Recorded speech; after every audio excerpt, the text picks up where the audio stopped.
Գոռ Սահակյանը երկրորդ տարին անընդմեջ դարձավ Եվրոպայի փոխչեմպիոն։ 71 կիլոգրամ քաշային տղամարդկանց մրցապայքարում Սահակյանը երկամարտում գրանցեց 330 կիլոգրամ արդյունք։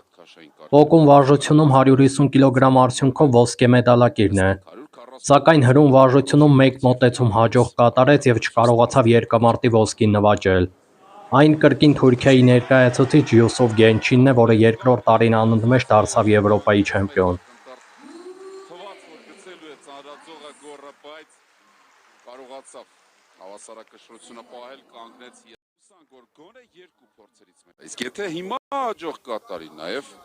առավելությունը մեծացնելու հնարավորություն կունեն։ Ի վերջո չմոռանանք, որ 1 տարի առաջ այլ քաշային կարգում էին հանդես գալիս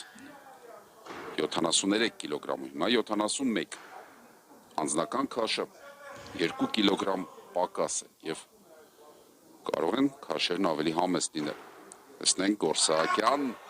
կանգնում է Գոռ Սահակյանը, գերազանց է, հիանալի աշխատում ուղղակի Հայաստանի ներկայացուցիչը և 150 կիլոգրամով դառնում է փոքր ոսկե մեդալակիր, հաղթում է այս վարժությունում Սահակյանը անկախ վերջին մոտեցումից և 178-ը երկու անգամ չհրելուց հետո 180 փոխեց Ռուստամովը և Գոռ Սահակյանը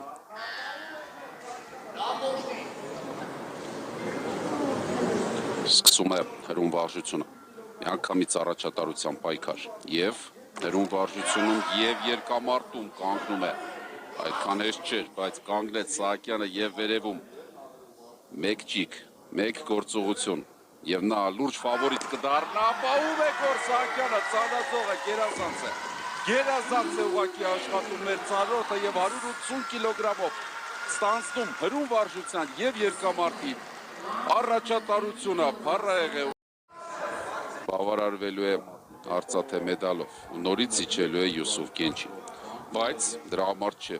այստեղ եկել Սահակյան, նա կարող, նա պատրաստ է և նա պետք է հիմա դա ապացուցի։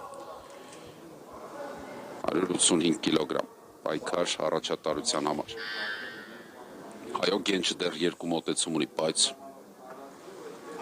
դրա մասին հետո կանգնում է մեծ դժվարությամբ Գոռը, կանգնում է և պետք է հրել ու պահել,